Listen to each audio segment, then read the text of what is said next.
ये उस दिन जब घटना हुई वहाँ पे गांधी मैदान से लेके जाया गया है, तो मैं वहाँ पे स्थल पे नहीं था।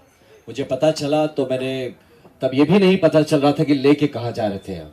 मैक्सिमम मैंने जिसको फोन लगा सब बोले पता नहीं भैया कहाँ लेके गए, एम्बुलेंस में लेके गए, कहाँ लेके गए, हम लोग यहाँ देख रहे हैं वहाँ देख रहे हैं, किसी को नहीं पता था। तो किन्हीं कारणों से कैसे भी करके मैंने अपने तरीके से उसको पता लगाया कि वो एम्स की तरफ जा रहे हैं।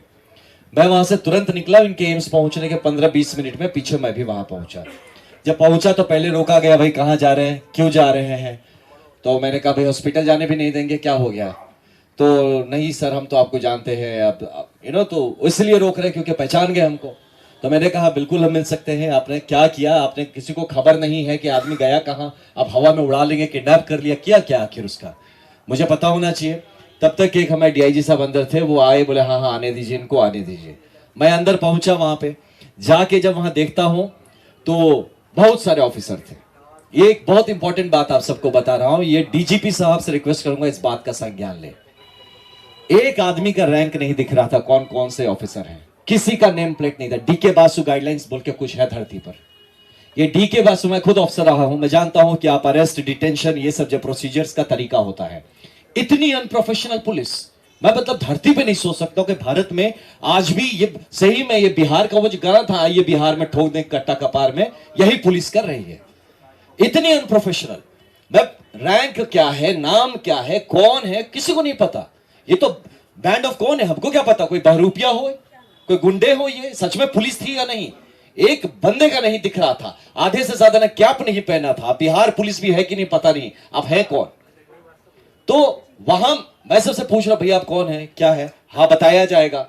वहां पे आते हैं, रूम में मैं बैठा था, आके कहते हैं आपको मेडिकल टेस्ट करना होगा। प्रशांत जी पूछ रहे हैं किस केस में लाए हैं मेरे को, बताया जाएगा। अरे व्हाट इज बताया जाएगा, आपके कुछ नेचुरल राइट्स, फंडामेंटल राइट्स है ना, आपको पता तो होना चाहिए आप डिटेन हुए हैं, आपने मुझे अरेस्ट किया है, बताया जाएगा। तो बोले जब आपको ही नहीं पता आपने मेरे साथ किया क्या, आप कैसे भाई, आप पता नहीं, आप मुझे इंजेक्शन के नाम पे जहर दे देंगे तो कौन जानता है। इतनी दुश्मनी जब दिखा रहे, आप जहर भोग देंगे मेरे अंदर और फिर कहेंगे किसी कारण से मर गया ये आदमी, तो ये रिस्क होता है ना। तो वो आदमी कैसे बोल दे कि हाँ आप मेरे शरीर के संग आप चेकिंग करिए, कुछ भी करिए, आप प्रिक करिए, कौन जानता है उस नीडल में क्या लगा के प्रिक करेंगे। तो ये सब का गारंटी आप कैसे, आप उस आदमी पे भरोसा कर सकते हैं जो कि अपना आइडेंटिटी डिस्क्लोज करने को तैयार नहीं कि वो है कौन जिसने डिटेन किया है। हमें क्या पता बिहार पुलिस है कोई और है। तो ऐसे सिचुएशन पे जब प्रशांत जी कहते हैं कि भैया आप हमको पहले बताइए कि हमको लाए क्यों है, आप कौन से केस में लाए हैं, कोई पुराना केस है, नया केस है, केस का नंबर बताइए, आप हमारे चार्जेस बताइए, कहां लेके जाएंगे यहां से ये बताइए, मुझे इन्फॉर्म तो करिए किसी को कि भाई हम कहां पे हैं। हमको फोन नहीं करने दिया जब, भैया फोन मत करिए सर, फोन ऑफ रखिए।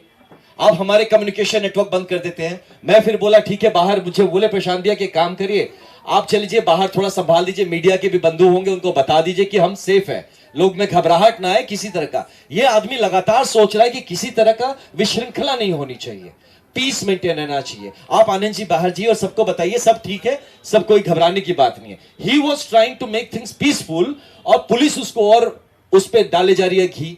हम निकल रहे, सर थोड़ा बैठ जाइए सर। हम बोले क्यों डिटेन कर रहे हो, नहीं सर आप थोड़ा रुक जाइए, कोई सीनियर अधिकारी आ रहे हैं। मुझे पता है पुलिसिया तरीका है रोकने का, मैं अब उसको धकेल के तो जा नहीं सकता। मैं उससे पूछ रहा हूं अच्छा आप कौन है, सर बता देंगे सर, आप थोड़ा सा बैठ जाइए। ये सोचिए, ऐसे डीजीपी सर से मैं रिक्वेस्ट करता हूं, है ना, आपका एक जूनियर हूं मैं, आपसे रिक्वेस्ट करता हूं कम से कम बेसिक गाइडलाइंस सिखाइए। ये बड़े बड़े गया मैं पुलिस अकेडमी बनाने से नहीं होता जहां आप डीके बासु गाइडलाइंस नहीं फॉलो करते हैं, और इतने बड़े हाई प्रोफाइल चीज में जहां प्रशांत किशोर जैसे एक व्यक्तित्व को आप डिटेन कर रहे हैं, अरेस्ट कर रहे हैं, साथ में खुल के बड़े बड़े ऑफिसर आके बड़े बड़े होकर चौड़े होकर रहे, 44 आदमी को डिटेन किया।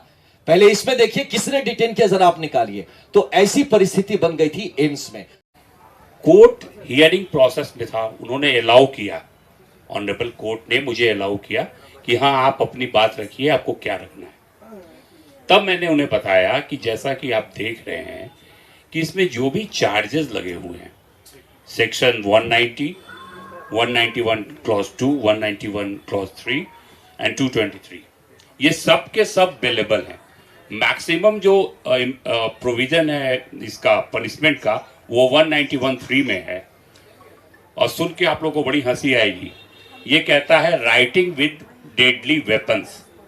तो आप सभी लोग कवर कर रहे हैं पिछले 6-7 दिन से, गांधी त्रिमूर्ति के नीचे प्रशांत किशोर जी और बाकी जो भी स्टूडेंट्स या उनके जो भी सपोर्टर्स जनसुराजी लोग वहाँ बैठे हुए हैं, उनमें से किसी के हाथ में आपने एक छोटा डंडा भी देखा है क्या, एक छड़ी भी देखी है क्या? मेरा ये प्रश्न आप लोगों के माध्यम से पूरे जनता को ये इसका बताना पड़ेगा, पुलिस को भी बताना पड़ेगा कि आप जो ये सेक्शन एप्लीकेबल किए हैं, और जैसा आनंद भाई ने कहा, इनसे मैं पूरी तरह से इनके साथ हूँ। इन्होंने बहुत अच्छी बात कही कि डीके बासु के गाइडलाइंस को भी ये लोग नहीं मान रहे हैं। तो अब कैसी पढ़ाई हो रही है, कैसी ट्रेनिंग चल रही है इनकी कि कौन सा सेक्शन लगाना है, कौन सा नहीं लगाना है। राइटिंग विद डेडली वेपन्स, क्या किसी भी स्टूडेंट के हाथ में एक छड़ी तक नजर आई है किसी को? बेचारे बच्चे सुबह 4 बजे कंबल ओढ़े उस कड़ाके की ठंड में खुले आसमान के नीचे पड़े हुए हैं। अगर कंबल और मफलर वेपन है तब तो कमाल है भैया।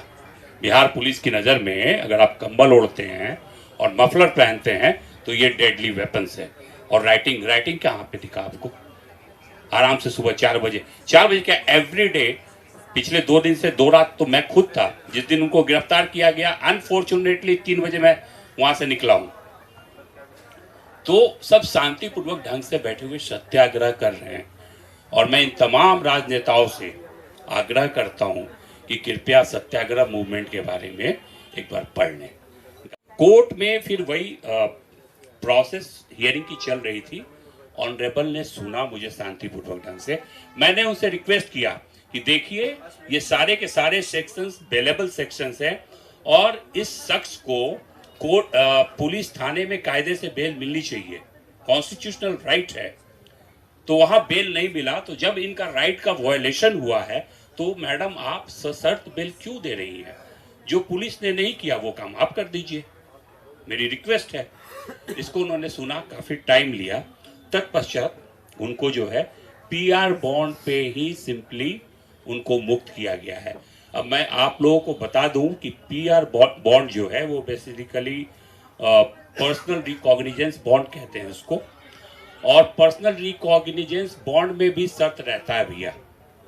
कोर्ट चाहे तो शर्त लगा सकता है, लेकिन मैं आप लोगों को क्लियर कर देना चाहता हूं कि उसमें चूंकि वो पीआर बॉन्ड मैंने ही ड्राफ्ट किया था, वो पीआर बॉन्ड मैंने अपने हाथों से हैंड रिटेन ऐसे ही एक A4 के कागज पे अपने हाथ से लिखा है। वो यहाँ नहीं है, कोर्ट का रिकॉर्ड है, कोर्ट में होगा। उसमें 4 बातें मैंने लिखी है। अब आप बताइए कि क्या वो शर्त है या फिर वो तथ्य है। पहली बात उसमें जो लिखी गई कि I M accused in this case, मैं इस केस में अभियुक्त हूँ, मतलब 5/2025 गांधी मैदान PS केस। तो क्या ये बात शर्त है कि तथ्य है कि मैं इस केस में अभियुक्त हूँ? वो अभियुक्त थे, लिखा उन्होंने। दूसरी बात जो लिखी गई उसमें यह लिखी गई कि I am being enlarged on bail by this honourable court, इस कोर्ट के द्वारा मुझे जमानत पर मुक्त किया जा रहा है। ये शर्त है या तथ्य है, ये आप डिसाइड कीजिए, ठीक है। तीसरी बात जो लिखी गई वो ये लिखी गई, I will cooperate the police in investigation and face the trial. मतलब मैं बिहार पुलिस को अगर वो इन्वेस्टिगेट करते इस मैटर को तो उसमें सहयोग करूंगा, और अगर ट्रायल चलता है, विचारण चलता है, तो मैं कोर्ट में अपीयर होऊंगा। तो ये भी क्या शर्त है क्या? कोई भी भारत का नागरिक या भारत के संविधान को मानने से जो इनकार करेगा वही बोलेगा कि हम पुलिस को इन्वेस्टिगेशन में मदद नहीं करेंगे, और अगर मेरे अगेंस्ट ट्रायल चलेगा तो मैं इसको फेस नहीं करूंगा। जवाब नहीं ये दे कोई पाया। हार्ड एंड क्रिमिनल ही इस तरह का बात कर सकता है, एक टेररिस्ट ही इस तरह का बात कर सकता है। चौथा बात मैंने लिखा, अगर मैं ट्रायल नहीं फेस करूंगा और मैं पुलिस को कोऑपरेट नहीं करूंगा तो मैं 25,000 रुपया सरकार को दूंगा।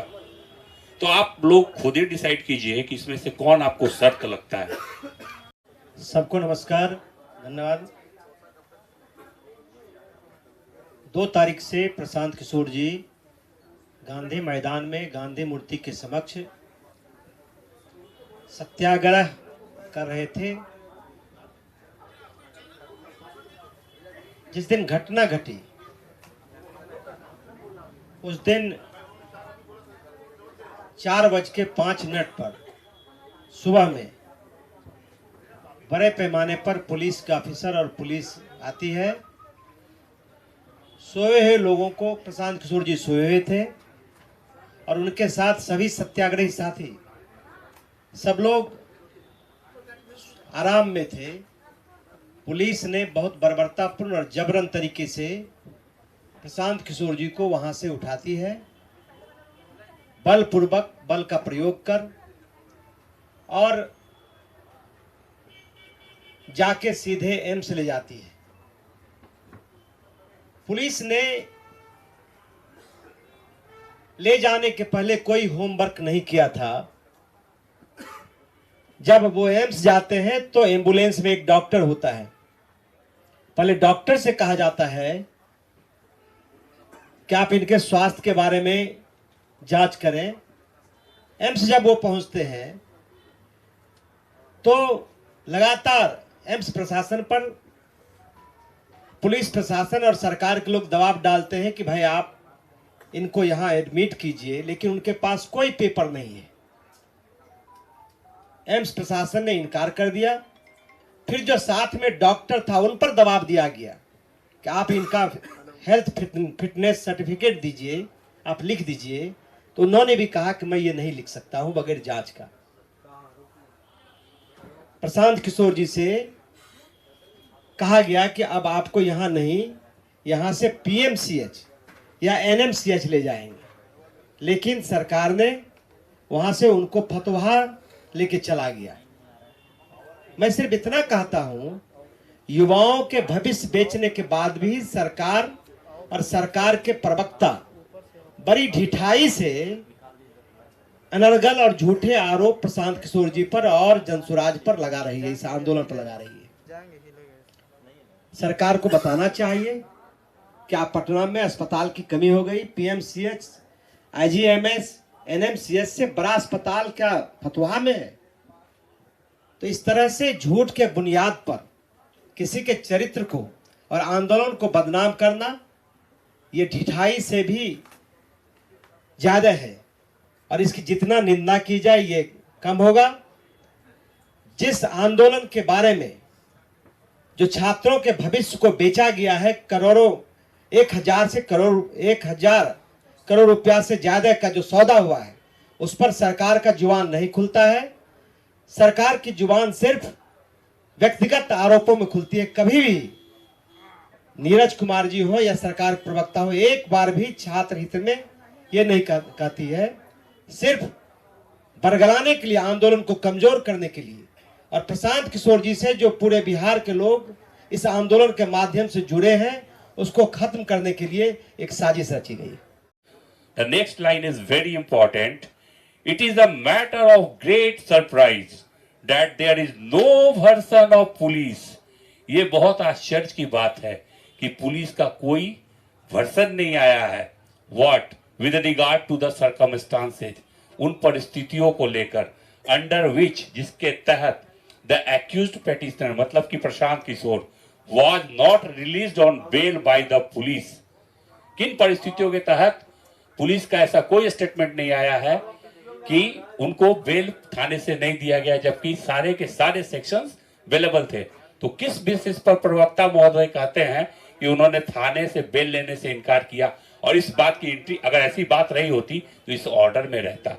आप लोग चाहें तो ये ओरिजिनल का सर्टिफाइड कॉपी है हमारे पास, आप इसको देख सकते हैं, जो डिक्टेटेड करके साइन किया हुआ एसडीजीएम पटना का। ये सोचने वाली बात है कि जब वो कह रही है कि आई एम सरप्राइज्ड, जब बेलेबल सेक्शन है तो पुलिस का ये वर्सन नहीं आ रहा है कि किस परिस्थिति में आप इनको बेल नहीं दिए थाने से। तो ये सारी चीजें हैं, आपके सामने हैं, स्पष्ट है। ऑर्डर जब साइन हो गया है उसमें सारी बातें आ गई हैं, ठीक है।